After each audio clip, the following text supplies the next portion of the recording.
Welcome to Mom on Purpose, where it's all about helping moms overcome challenges and live their best lives. My hope is by being here, you're more inspired to become the mom you were made to be. I'm Natalie, your host, a wife, boy mom, dog mama, Chicagoan, and former lawyer turned professionally certified coach. If you're here to grow, I can help. Let's go. Welcome back, my friends, to part 3 of the From Pressure to Presence series.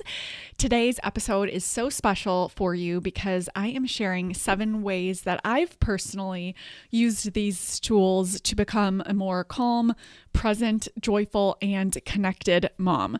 So to do a quick recap, in episode 1, I talked about the real reason you will feel so much friction in motherhood, and it's not because you're doing it wrong. It's because your brain is wired to scan for the negative, to scan for what's wrong, to scan for danger and problems. And in motherhood, that results in overthinking, mom guilt, worrying, comparing, controlling, overwhelm, you name it. Your brain on default is going to produce those experiences for you because of the way that it's wired for survival, to scan for what's wrong in your environment. Helpful evolutionarily, not helpful in modern motherhood.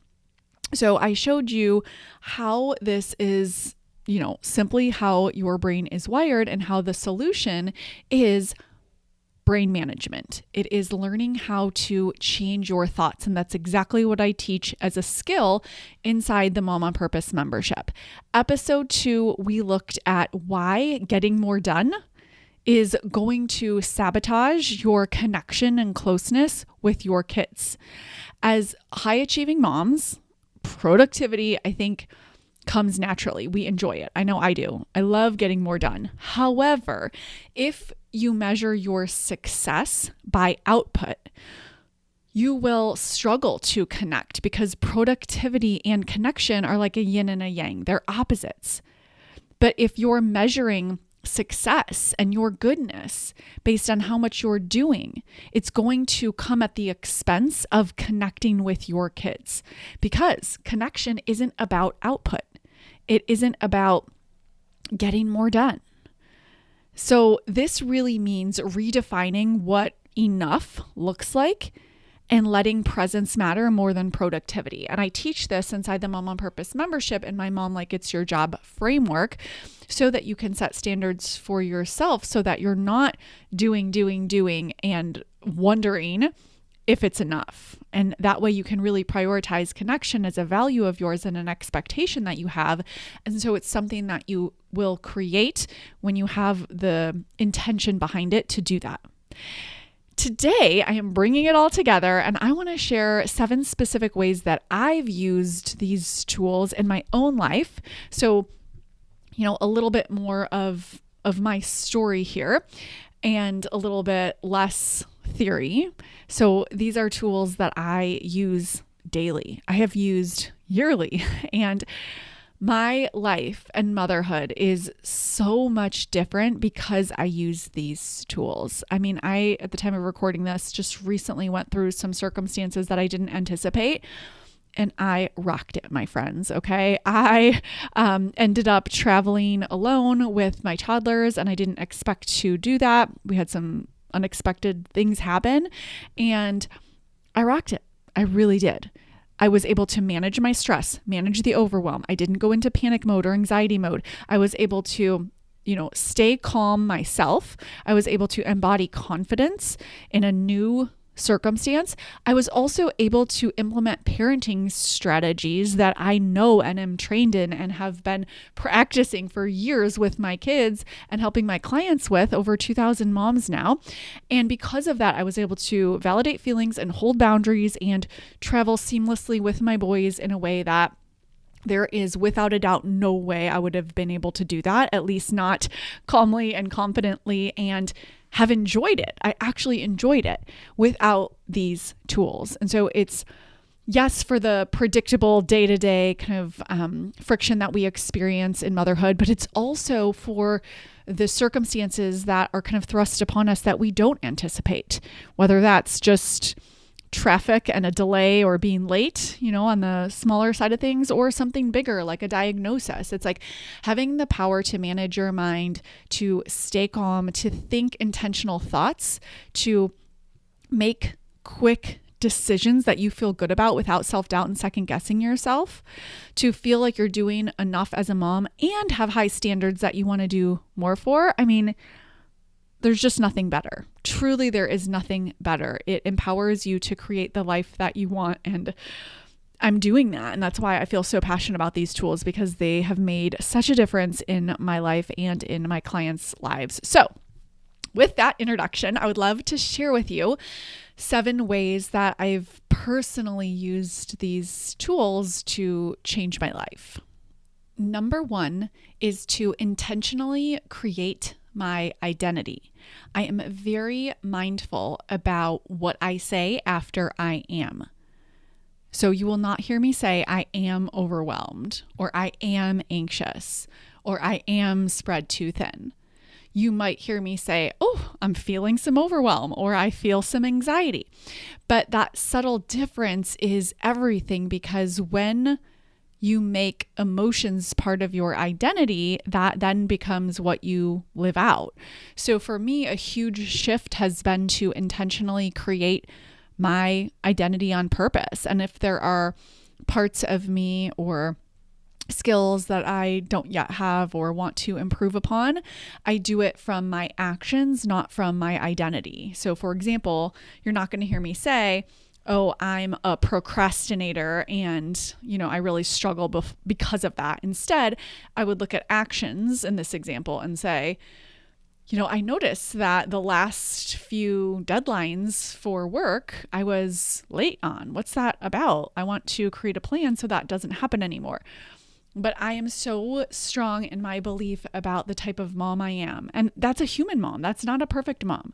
I am a good mom. I have expectations for myself. I think of myself in a positive way, and I think of my kids in a positive way, and I think of people in a positive way. And that is intentional. That does not mean that I don't make mistakes. It doesn't mean that people don't make mistakes. It doesn't mean that, people are downright mean and disrespectful, of course, but that's in their actions. It's not at the core of how I choose to think about myself, my kids, and other people. And this really serves me, because then I have a much more positive experience of motherhood and of my life when I know who I am and I feel like I'm a good mom, I'm doing a great job, I'm a high achiever, and I know how to repair, and I do get it wrong, and that's okay. And I'm gentle with myself. I don't have this like low grade negative self-talk or self-doubt or, second guessing myself. I'm not questioning, is this enough every night? Like, I genuinely feel good about myself. And that's not arrogance, that's confidence. And that is only because of the tools I teach inside the Mom on Purpose membership with respect to creating your identity on purpose and self-confidence. Skills that I am so grateful for in my everyday life. The second way that I've become a more calm, joyful, and connected mom is to treat motherhood like a high-performance job. On default, we look to how our kids are doing. If they're doing well, then we feel good about ourselves. We look to their happiness. If our kids are happy, then we feel like we're doing a good job. We look to social media and other moms. If we measure up or are doing better, then we feel good about ourselves.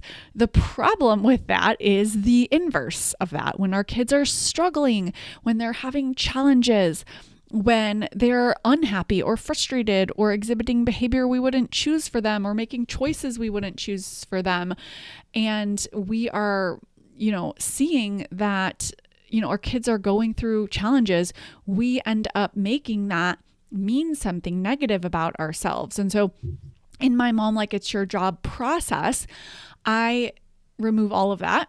And I create standards for myself so that I can show up as the mom I want to be. And that removes all of the mom guilt. And it really helps me stay in my lane and focusing on what I can control. When I try to control my kids and when I make their challenges mean I'm a bad mom, I actually end up a worse mom, because it ends up in this like cognitive distortion where I'm taking everything personally and I'm centering myself and I can't even show up to help them. So for example, if my kid is struggling in school and I make that mean that I'm failing as a mom, I'm taking something personally that is totally not about me.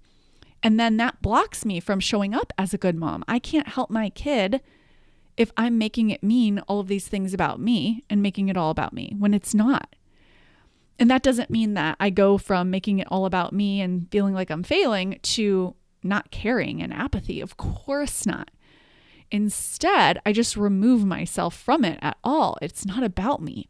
It's about my kid who has a challenge and he's supposed to have challenges. And what can I do to show up with confidence and connection and support him? That is the life-changing work of setting expectations for yourself so that you don't feel like you're failing as a mom. At first, it might seem like, okay, treating motherhood like a high-performance job seems like a lot of work. Seems like more work than I want to do. But you're actually already doing it, except you're doing it in an unhelpful way. So you already measure your success as a mom. You do it, though, in a way that hurts you because how your kids feel, if they're upset, if they're frustrated, if they're struggling, is outside of your control. What's on social media, what the neighbors are doing, what the other moms are choosing, right? Outside of your control. And when you use those standards that are outside of your control to evaluate how you're doing, that's where you create problems. You will have such a worse experience of motherhood. You will be fueled with mom guilt and self-doubt and feel like you're failing. And then you'll try to control them and it'll get all weird and creepy. And there will be a lot of disconnection. And it's just totally unhelpful and it's avoidable. So I say that because it can sound like, oh, treating motherhood like a high performance job, that sounds like a lot of work, but you're already doing the work. You're just doing it on default in a way that doesn't serve you. So in this way, you turn it around and set expectations intentionally. So you don't evaluate how you're doing as a mom based on your kid's mood, based on how they're doing and their performance, right? And this is actually so connecting for your relationship. I feel very connected to my kids because I don't think they need to do a good job for me to love them. I love them unconditionally. And I want them to excel and I want them to, do the things that they're capable of course. But because of treating motherhood like a high performance job and setting expectations for myself, I don't need validation that I'm doing enough from them. This creates freedom. It creates connection because there's this authenticity that opens up. There's this emotional intimacy where you can genuinely connect without it being performative. So it's just been such a total game changer in my motherhood. I just can't recommend it enough. Number 3, I manage my mind. I know that on default, my brain would fall into so many of the cognitive distortions that are basically just the default way and that make motherhood so much worse, just so much more stressful and negative. So cognitive distortions are simply ways that your brain creates stories that are unhelpful. So some of the stories your brain creates are very helpful. Keep those. But the distorted ones pile on unnecessary stress and guilt and pressure. And I think, most of us don't know this because we are not taught this. And so for me, having the skill of managing my mind is the number one skill that creates connection and confidence and joy and lightness in motherhood for me. I don't fall into that all or nothing thinking. I'm not thinking worst case scenarios and, what if spirals. I'm not, taking one negative event and, generalizing it so that I'm now in this like doomsday attitude. I know that the brain has a tendency towards negativity. So I consciously create intentional thoughts. And then I point my brain to the positive so I don't fall into the cognitive distortion of mental filtering. I'm aware that my brain is going to try to read other people's minds and how unhelpful that is. And so I redirect my brain back to what I want to think back to how I'm feeling and back to my actions, focusing on what I can control. For me, falling into self-pity and taking things personally is definitely something that I would do, but for these tools, kind of feeling like I'm at the effect of my life, feeling like I'm at the effect of motherhood. It's just simply not true. And I've really worked hard to shift I have to I want to, I get to. My language is so different because I know how to manage my mind. And because of that, my kids get the benefit of that as well. It's just really a win-win. I show up more as the mom I want to be, and then they get a more present, connected mom who, isn't self-sacrificing in a way that's going to create mommy martyrdom or resentment. Number 4 is practicing emotional regulation skills. So, said differently, I can stay calm. I can stay calm pretty much whenever chaos is happening. But this isn't my default. I really want you to know that I am, the firstborn type A, high achiever, naturally extroverted, grew up in a family of yellers, was a yeller myself. And I have learned and practiced the skill of staying calm, especially during tantrums, especially when there's chaos. When there's a, delivery at the door, so the dogs are barking, the baby's crying, one of the toddlers just, threw a toy at the other toddler. Your husband's walking in the door and, asking for something, you name it. It could be any type of circumstance in motherhood, and I can feel calm.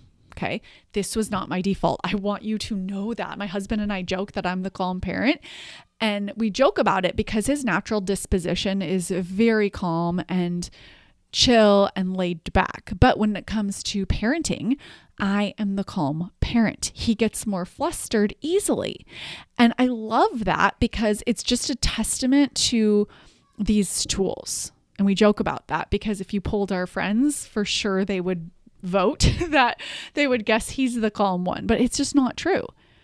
And the reason I love that is because I'm such a believer in these tools. I just don't know how you can operate motherhood calmly, peacefully, feeling connected and confident, like you're doing enough, and just be able to weather the storms and navigate the challenges, specifically the tantrums, without these tools. You learn the tools and you practice them until they become skills. I cannot yell even when I feel frustrated. Most of the time I don't feel frustrated because I'm managing my mind ahead of time. But when I do feel frustrated, I'm still not yelling because I'm able to calm myself down. I'm able to model calm for my kids instead of matching their chaos. So I have higher expectations of myself than of my kids.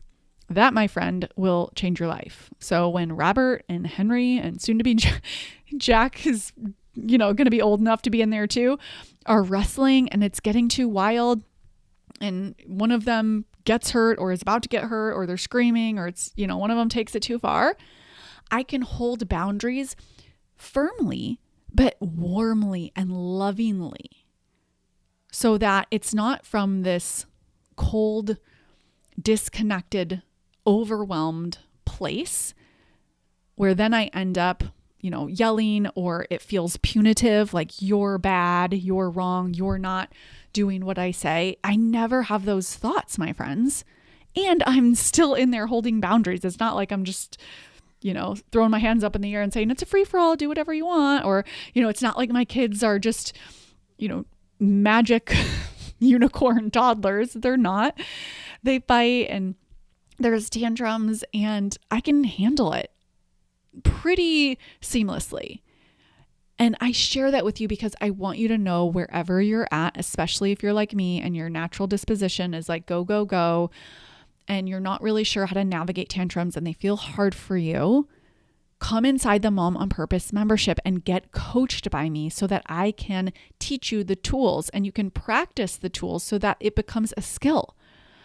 It is so awesome knowing that I can go anywhere and I'm not going to feel embarrassed and I'm not going to feel shame and I'm not going to feel stressed or worried if my kids act out or fighting or whatever it is, because I'm able to stay calm, hold boundaries, and do it from a really respectful, warm-hearted, and firm way. All right. Number 5, the 5th way that I use these tools to be the mom that I want to be, essentially, is what we're talking about. I stopped people pleasing and stopped my perfectionist tendencies. And this was really available to me when I studied and learned all about good girl syndrome and how, the kind of the social conditioning and the parenting that I grew up with was all about being a good girl. And being a good girl meant doing things for other people in a pleasing way. So if you did something and someone was happy about it, you were told you're such a good girl. If you didn't do something and someone wasn't happy about it, or you did something and they weren't happy about it, then you were maybe told you're a bad girl. Okay. And so we grow up then as adults thinking that we need to earn our goodness. And I've done a ton of work on this so that I feel good at my core, and I have detached my goodness from what I do.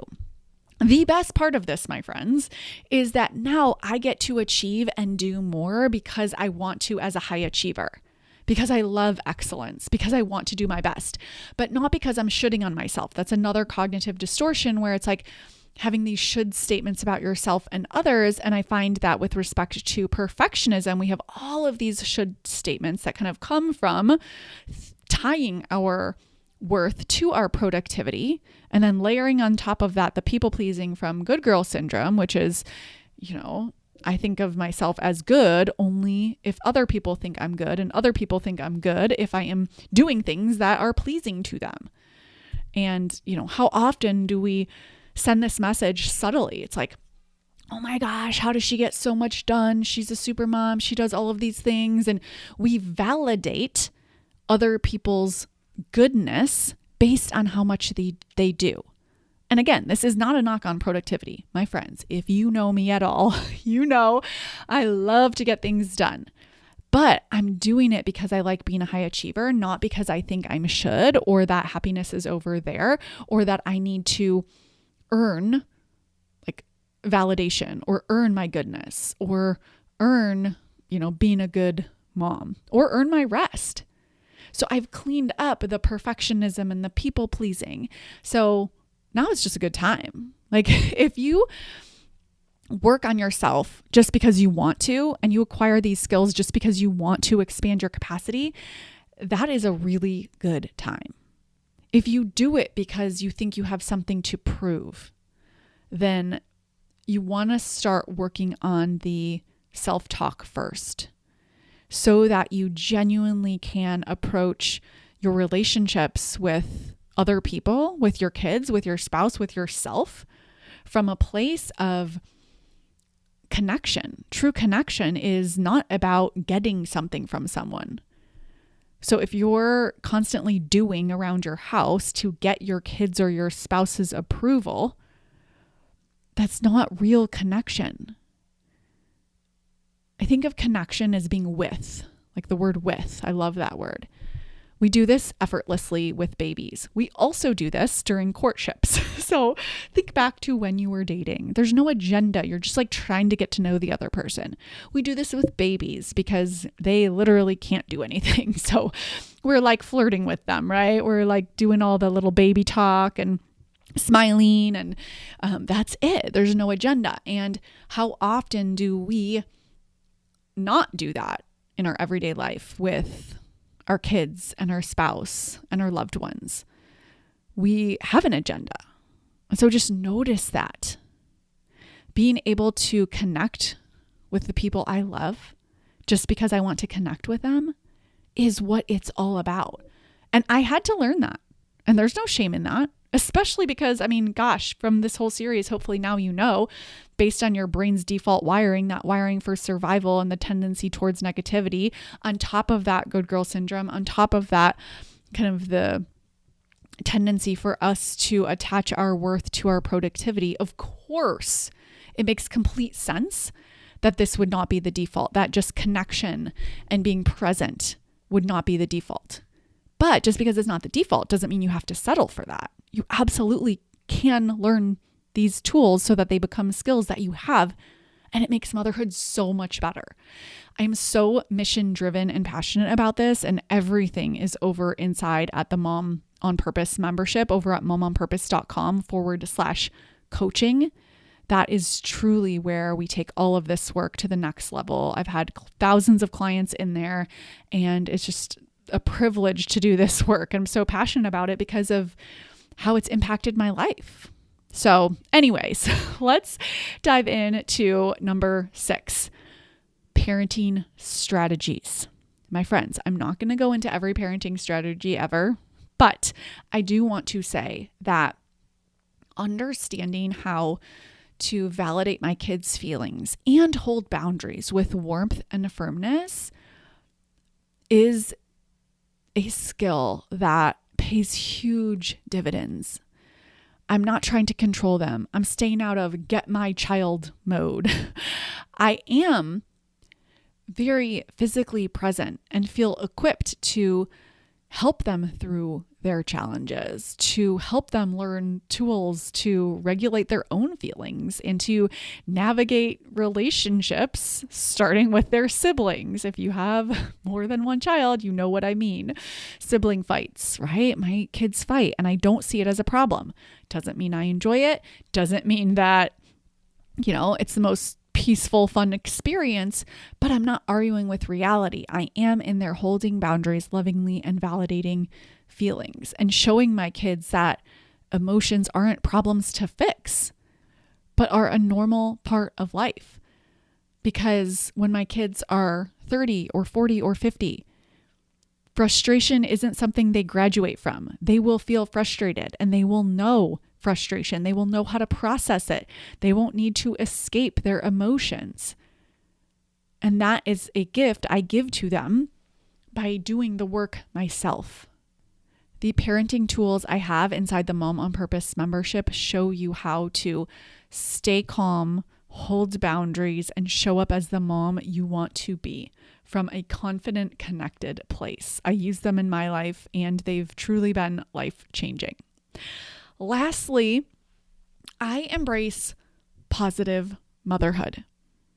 There's sort of this cultural narrative of connecting over negativity, connecting over complaining, connecting over, the busyness of this season. And I just refuse to buy into that. I have curated my social media so that it reflects positive motherhood and positive accounts that I want to engage with and learn from. I don't buy into the just wait until they're teenagers or just wait until they're young adults. I have had the privilege of coaching clients with kids of all ages. We have a lot of empty nesters inside the Mom on Purpose membership. And so I know the challenges that come up from coaching them, and they just change flavor, right? It's very physical when they're young, gets more emotional and complex when they're older. And being able to see that has really given me perspective that motherhood is a growth journey. It's not always easy, but I like to say it's my kind of hard. And I'm choosing this. Again, it goes back to owning my experience and not falling into that victim mentality. I don't have to do this. I want to do this. And so I want to think positively about my life. I want to have a positive relationship with my life and with motherhood and with my kids. So as we wrap up this Pressure to Presence 3-part series, I want you to know you are not alone.